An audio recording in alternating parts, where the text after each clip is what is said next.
The way this book is set up, there is a major focus upon the message of the cross. Okay, and so Paul keeps bringing it back to the fact that people are getting hung up on all kinds of other issues and agendas, and he is just simply bringing it back to the gospel. But what I like about it is there's so many layers of this book because it's not just the message of the cross. He keeps emphasizing the lifestyle of the cross. So if the cross is a humble way of salvation, if it's a sacrificial way of salvation, the lifestyle that goes along with that is humble and sacrificial. The lifestyle that goes along with it is one of obedience, just as the Son was obedient to the Father by going to the cross. So he's got this message focus, he's got this lifestyle focus, and then specifically, what does that mean for your ministry style? And for him, it meant a humble ministry style. It's not about the giftedness of those who are ministering. It's about the one who has the power, Jesus Christ, and the power of the Holy Spirit.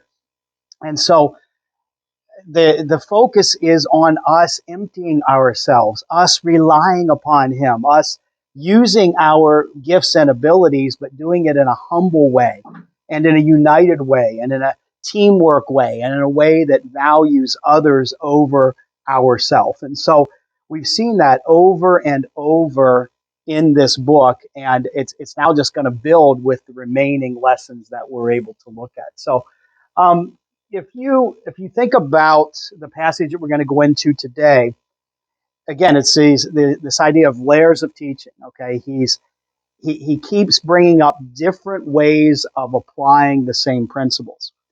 And today we're going to get into. I want you to think for a second about what we would call different seasons of life. So Mary's organizing a marriage panel, and she's getting people who are in different seasons of their life. Okay, if you've been married for 50 or 60 years and you're talking about marriage, you're in a much different season of life than somebody who's been married for 6 months. Okay, so in different seasons of lives, there are different things that you sometimes have to focus on or concern yourself about, or you have to do some different thinking. Like if you've never had a job and suddenly you get your first job, that's the first time you have to think about, oh, how do I glorify God at work? Okay, or if you've never been a parent and suddenly you have children, there's a whole new dynamic opened up. Oh, how do I glorify God as a parent? But in this book, Paul keeps coming back to focus. Okay, he's very focused on certain things that no matter what's going on in his life, he's very focused on things so that no matter what's going on in our life, there's certain things that don't change. So I want to think for a second. What are focus points that are critical no matter what season of life you are in? Like what are some things that even according to this book should be in your heart, in your mind, in your motives, in your feelings, in your thinking all throughout the Christian life? Let's see if we can come up with a couple. Do. Oh, yeah. Go ahead. Okay. And that's excellent. We're even going to get to a very specific reference to that in one of our lessons. But the idea that it doesn't matter what season of life you are in, you're God focused. You're focused on his glory. You're focused on showing people what he's like. You're focused upon relating to him as he is. You're focused upon revealing him to others in the way that he is. What else? Yeah. Listening to the voice of God from the deep of the power that it was God. Yeah. But it was the God you knew there was wisdom. Yes, that's the wisdom. Like behind the voice. So that to the glory of God, that's always been husband is actually saying if I'm doing that or not. There's just so many things, traditional things in Reform theology. Mm-hmm. And I've seen really too for a very, very, very long time. But when I look back, I look, there's always the voice there, there's always the presence, even though I did not know Okay. that was the case. So I can value all the way before and you can feel like presence in it. That this might want to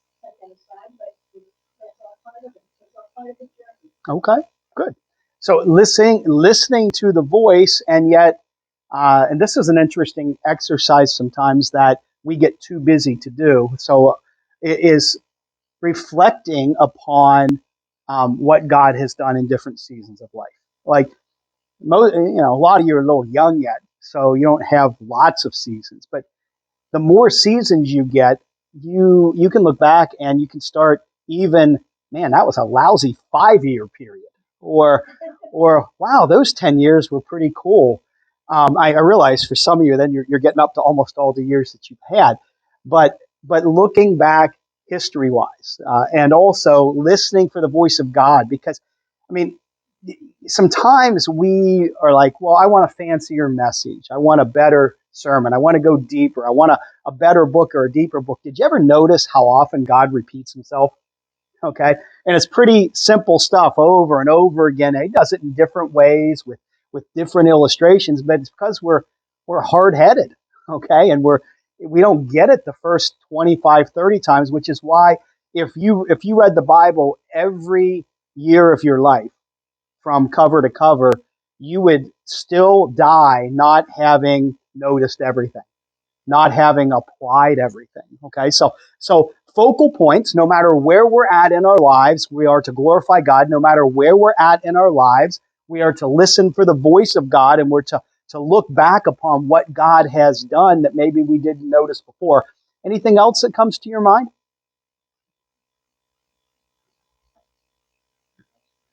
What? Okay, I was going to put it you hit the one that was next on my list. Trust or humble dependence. Okay, it doesn't matter if you're 12 or you're 90. If you stop relying upon the Lord, you will mess up. Okay, it may be your emotions, the things that you love, the things that you think about, the things that you do, and you will find that in different seasons of life, you will be shocked that suddenly you're struggling with something that you thought you were done struggling with when you were 12. Okay, some issue of identity or emotion or whatever. You're like, man, I thought I was done with that. I'm 60 and I care what people think about me, right? I mean, don't you get there? I mean, that's how I was actually not thinking of you. I was thinking about how it's funny at our church because five of us preach. We have somebody who grades us. Okay, like he'll say, "Oh, that was a B sermon or a C sermon or whatever," and that doesn't really bother me. But yet, like sometimes, if you get no positive feedback for extended periods of time, sorry, Mary. How did I pick the one illustration? I was thinking of myself, not what you shared, but. Anyway, let's move on. But there are these focal points that keep coming up, and we keep seeing them in this book. So take a look at your paper, and would somebody read us verses 17 through let's go to 20 or 19, 17 through 19. Thank you.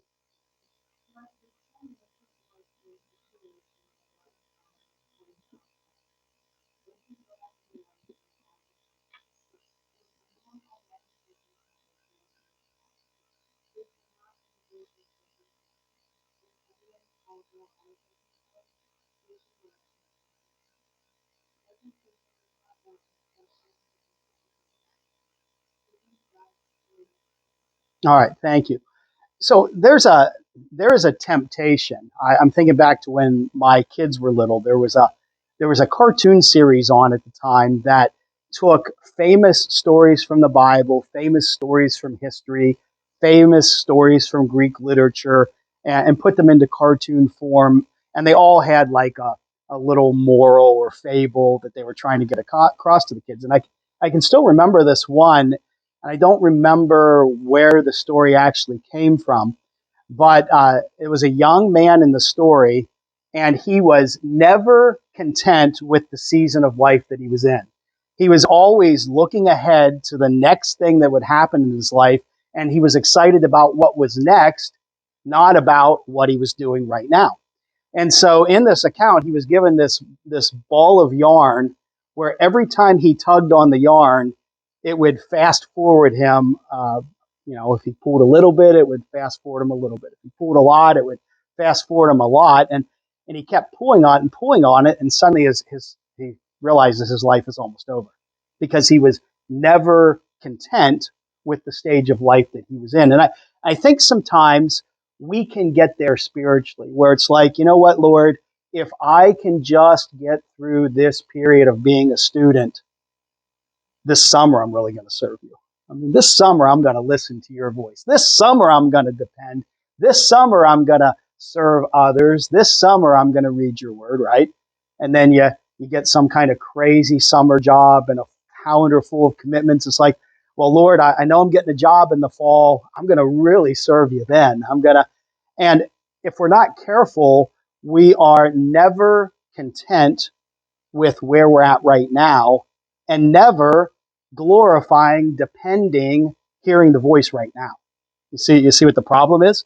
And so Paul's going to go through several situations here, two in this passage and one that I'll mention, where he is reminding his readers, serve the Lord. Keep your focus. This matters, that matters, but do what you're supposed to do. So this first one was something that was very, very important in the church of that day. Circumcision in the Old Testament was called a sign of the what? What was the purpose of it? What was that all about? Sign of the covenant. Okay, it was the families, the Jewish families in the Old Testament would circumcise the males, and they would do it in the time frame that was required by the law, and they would do it as a sign that God was their God. Okay, that it was a sign of the covenant that God had made, promises God had made, and so they were saying, we believe those promises and we commit to our part of this covenant. Well, by the time that Paul is writing here to Corinth, okay, this was a sign for the Jewish people, but now the churches don't just have Jews. What else is going on? All right, there are a lot of non-Jews who they don't care about circumcision. This was not part of their history. And what was happening is in a lot of these churches, you had leaders coming along saying, well, yes, Jesus is enough as long as you also get circumcised. Okay. So now if Jesus is enough, as long as, if you add any kind of as long as in there, then Jesus isn't really enough. All right. And so Paul is teaching something revolutionary. He's saying, yes, this was what Jews should have done in the old covenant, but now Jesus has come. Jesus has arrived. The church is now a mixture of Jews and Gentiles, so you no longer need to worry about this issue. Just focus on the Lord. Obey the Lord. Obey the commands. Well, then he goes on, he says, let each one of you remain in the situation in which he was called. Were you called while a slave? Don't let it concern you. But if you can become free, by all means, take the opportunity. For he is who is called by the Lord as a slave is the Lord's free man. Likewise, he who is called as a free man is Christ's slave. You were bought at a price. Do not become the slaves of people. Brothers and sisters, each person is to remain with God in the situation in which he was called. So this is a little bit of a complicated passage, but Paul often addressed the weak in society in his writings. Why was that? Think about what he's already said in 1 Corinthians. Why would Paul often be writing letters and giving instruction to those who had the lower position in society?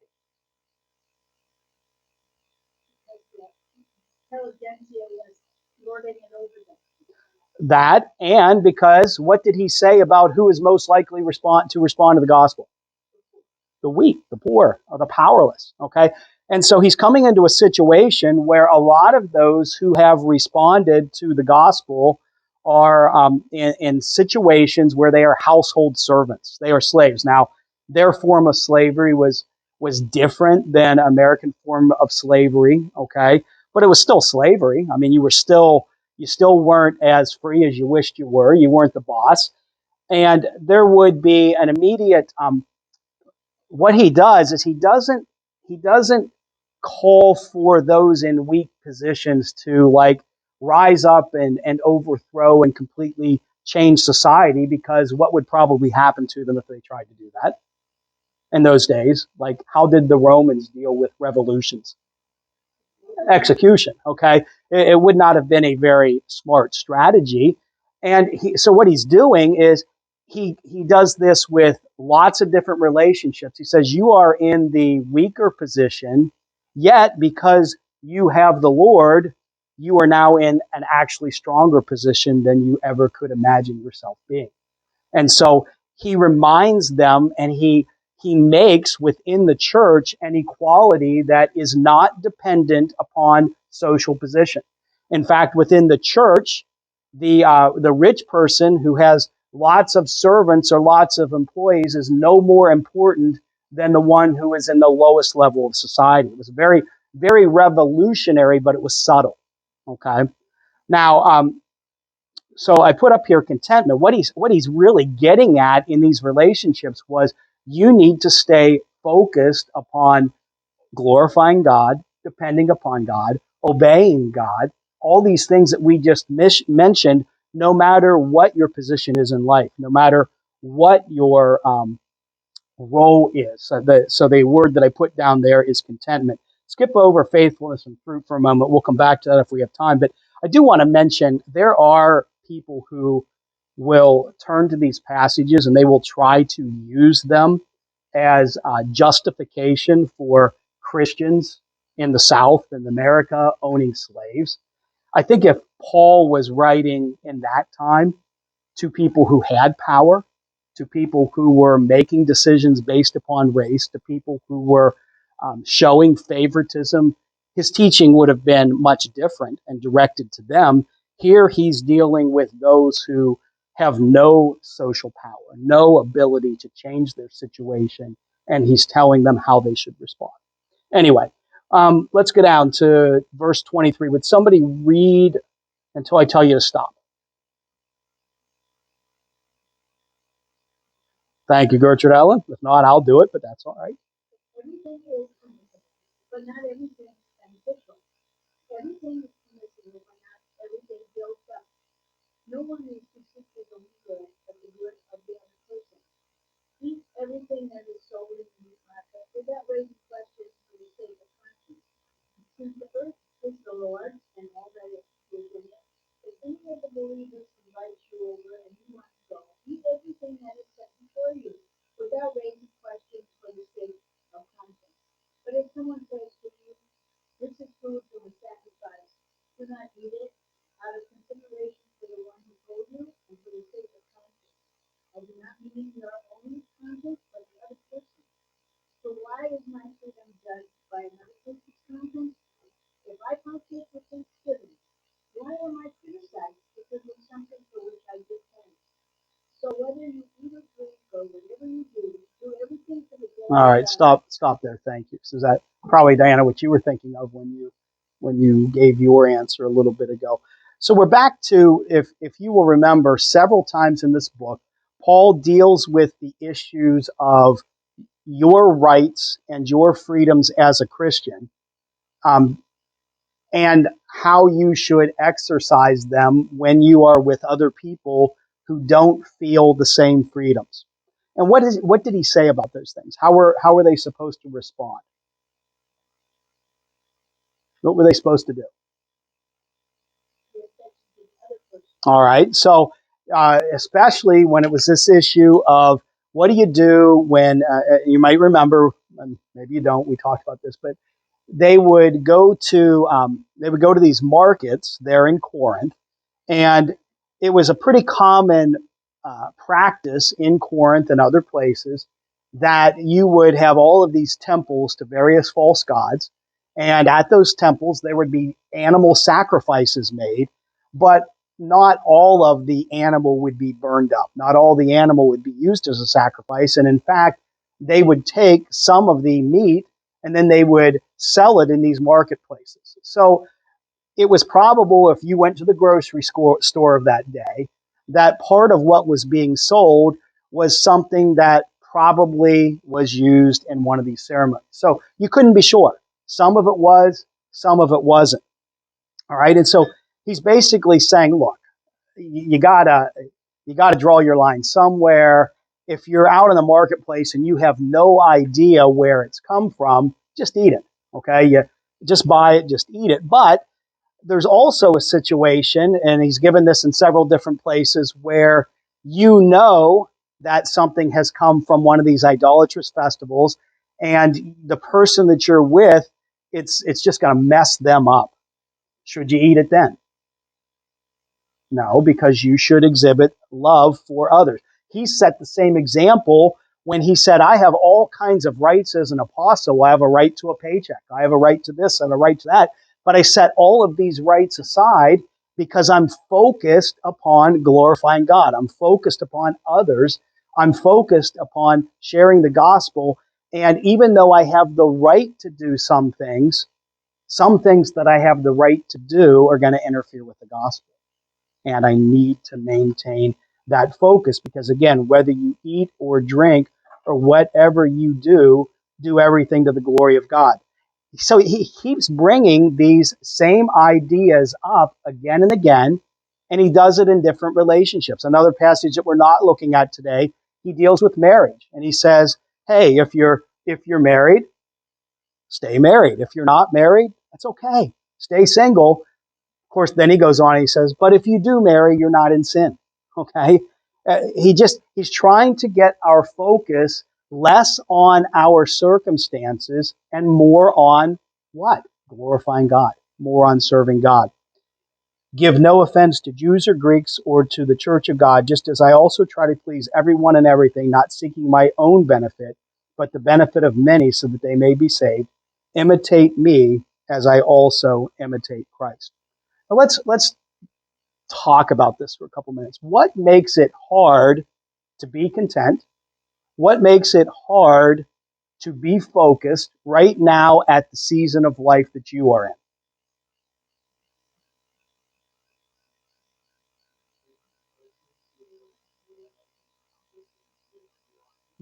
Good. Yeah. Okay. I I don't feel that way for a while. Yeah. Yeah. What else?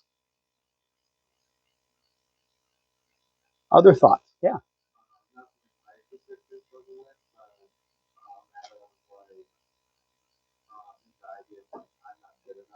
Hmm. Yeah. Paul's going to address that one in about 2 chapters from now. That's coming too. Others. I mean, there could be all kinds of answers to this. Anybody else have something they want to share? All right, then let's take it to the next step.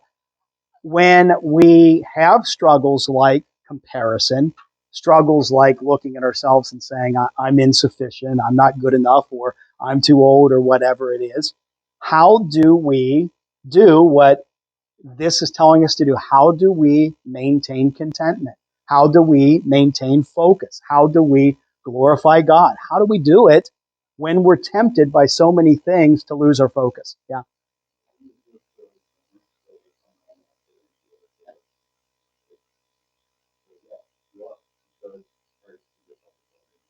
Hmm. Okay. Yeah, and that is one way. Or I'm insufficient for this. Yes, I am. Okay, that's okay to feel that way. But Christ is sufficient in me, and I'm not as whatever as this other person. Maybe I haven't been blessed as much as them, or I don't have the same gifts that they have, but that's okay. I am exactly who God made me to be. There's a lot of what Martin Luther called preaching the gospel to yourself. Okay, I don't know if you do this enough or if I do this enough, but we just did a lesson on a Sunday at our church where we were looking at the way Satan operates, and it's primarily through lies. It's primarily through deception. It's through false doctrines and false ideas, and the way to combat those false ideas. And look, every one of us is faced with them every day. We have. Two people can be walking down the street, and one can say, I hate Cleveland weather. This is me sometimes. It's so cold and windy. I just want to go to Florida and see my mom. That's me some days, right? And somebody else can be walking down the same street, and they can be in their mind saying, oh, it is cold today, but oh, I'm so thankful it's 5 degrees warmer than yesterday, right? The same thing is going on, but there's a different message playing in the head and the heart. And what Paul is getting at over and over again in this book is change the message. Change the focus, change the mindset, change the heart's affections by continuing to go back to Jesus, go back to the cross, go back to the gospel, preach it to yourself, remind yourself of the truth over and over again, because the lies that you will combat at different seasons of life will be subtly different, but they'll have the same root. Okay? It's the same root again and again and again, and the same solution that Paul's given us throughout this book is come back to the cross. It's message, it's method, it's lifestyle, and we are out of time. So Lord, help us to be content, help us to be faithful, help us to obey you, help us to depend upon you, help us to glorify you in the various stages of life, wherever we're at and whatever we're facing right now. Direct us back to you. Help us to put true messages into our head, into our heart. In Jesus' name, amen.